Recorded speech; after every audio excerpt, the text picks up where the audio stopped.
Do you like my hair? It's actually the darkest I think I've been in 10 years. Yeah, I started properly bleaching my hair when I was 17, so it's quite the change, but I'm enjoying it. I'm enjoying it. I feel very grown up and sophisticated not having that sort of brassy, brash blonde hair. No one came here to hear me talk about my hair, so let's get on with it. Hi there and welcome back to Planet Property. Today I'm going to talk to you about how I'm getting back on track with my APC. So it's September, the kids have gone back to school, and when I say kids, I mean my 30-year-old boyfriend, plus all the kids. And also I always get this kind of, I don't know if it's because I grew up with my childhood of Harry Potter or something, 1st of September I always get the very much, back to school, back to Hogwarts kind of feeling. I used to work right next to King's Cross Station, and what year was it? Maybe it was 2017? No, 2016. I don't know. But one of the years, it was 19 years later, as said in the books. And on the 1st of September, oh my God, it was amazing seeing everyone sort of all flocking there and waiting for the Hogwarts Express. It's magical. And whilst I am a summer baby through and through, there is always a little bit of me that looks forward to autumn and putting on my cozy jumpers and drinking my tea and reading more books. And this year it means getting back into the APC, back into learning, back into academics. That's what September is. September is back to school, back to learning, whilst wearing your cozy jumpers and drinking tea.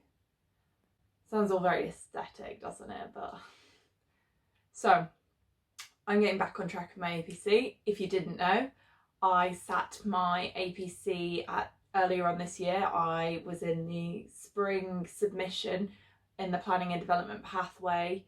I did my written submission in March. I submitted my written submission on the 1st of March.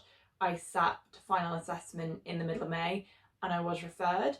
I have a few points to work on from there, and I decided not to go straight for the second session, which would have meant doing my written submission for the end of August and then sitting final assessment in November of this year.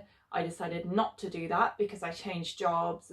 There's been a lot going on in my personal life, which just meant that it would have been completely unsustainable to do that. So I'm going for the next session, which is the same timescales as earlier on this year, but in 2022. So I'll be submitting end of February, beginning of March for the written, and resitting final assessment around May next year.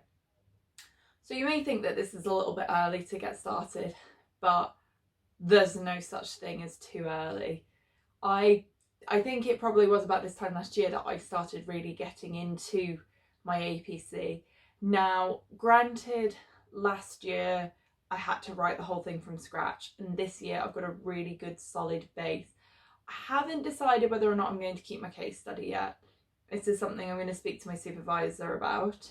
But yeah, I started it in autumn last year, I think probably because I had the same sort of feeling of, oh, back to school, I'm going back to Hogwarts, I'm going to go and be like Hermione and sit in the library all day and learn about the RICS ethics tree and stuff. Oh gosh, even saying the name, it's kind of bringing flashbacks of.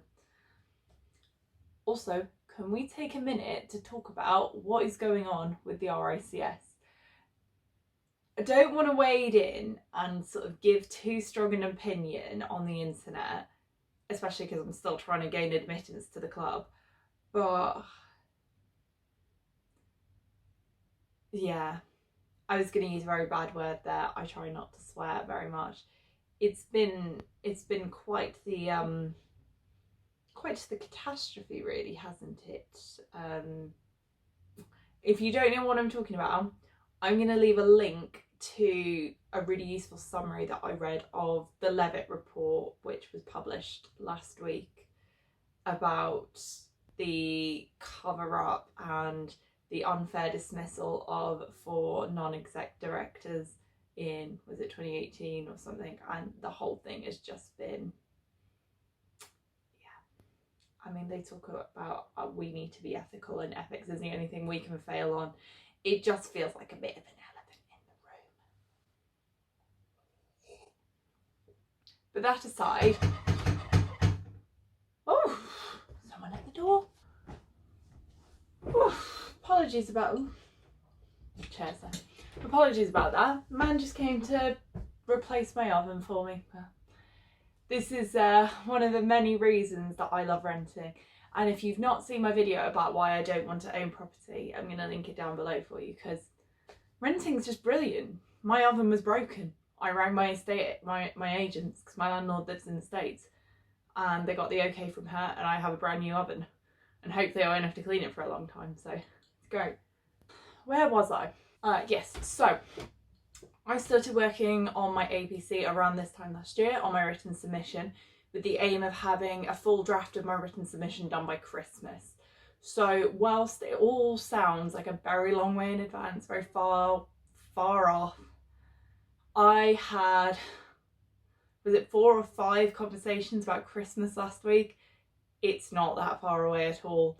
And now you throw in my new job, where I'm actually a lot busier at work and I'm going to have a lot less opportunity to do my APC at work.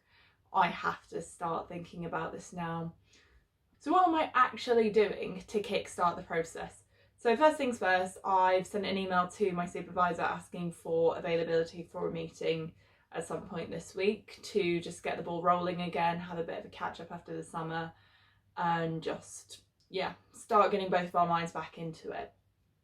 And I think at this point, that's the biggest thing to do, is just sort of start switching my brain back on, thinking about getting back into it. Again, this is another reason to start doing it so far in advance, is I'm slowly easing myself back into the process rather than going from nothing to, oh my God, I've got to relearn all of my ethics and got to rewrite half of my case study or whatever. So that's the first one. And the second one, which I've done, which is a really big help, big deal, big thing, I don't even know, is I've identified a way through work to bridge the gaps in my knowledge that were picked out in final assessment. So my major gaps were in development appraisals and valuations, which is natural as a chartered planner who generally works in planning consultancy to not have those immediate gaps.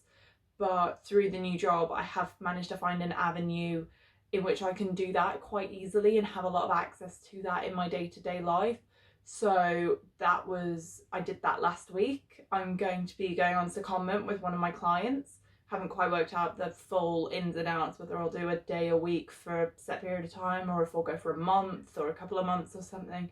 But that's how I'm going to identify that gap, and I'm so pleased. That's going to be really useful, really good. So yeah, that's kind of the two main things I'm doing is, yeah, re-engaging with my supervisor, who my supervisor was one of my former colleagues when I was working in my old job at the NHS. So we're not engaging with each other regularly anymore through work. So I've had to reach out and engage.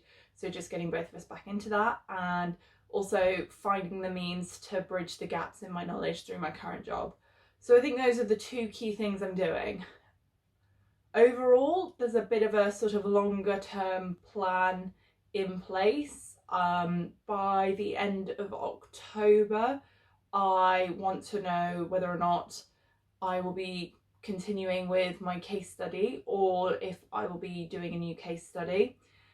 Same sort of parameters. By Christmas, I'd like a very good draft, and then obviously submit. At the moment, my timescales are a little bit more fluid, but I think that's going to come over the next couple of weeks as a result of my meeting with my supervisor. So we'll just see, but the cogs are whirring, things are starting to get going again, and yeah, let's go again. Yeah, I really want to get this over and done with now. I've started being invited to things in sort of April, May next year, and kind of going, oh, I don't know if I can do that because I'm going to be revising for final assessment again, aren't I? So I just want to get this done and ticked off and be a fully chartered member of the RICS with all the fun that entails. I hope you found this useful. I know it was only short and sweet, but for anyone else who sort of is either getting going or needs a bit of a kickstart to get back in after they were referred, this is the universe's sign to you to do it. Get in touch with your supervisor and start formulating some rough dates on paper by which you want to get the case study done, summary of experience done, rough working drafts, etc. Just set out a timeline and get in touch with your supervisor. That's all you need to do. Or that's what I'm hoping is all I need to do. Anyway, thank you very much for watching, and I'll see you next time.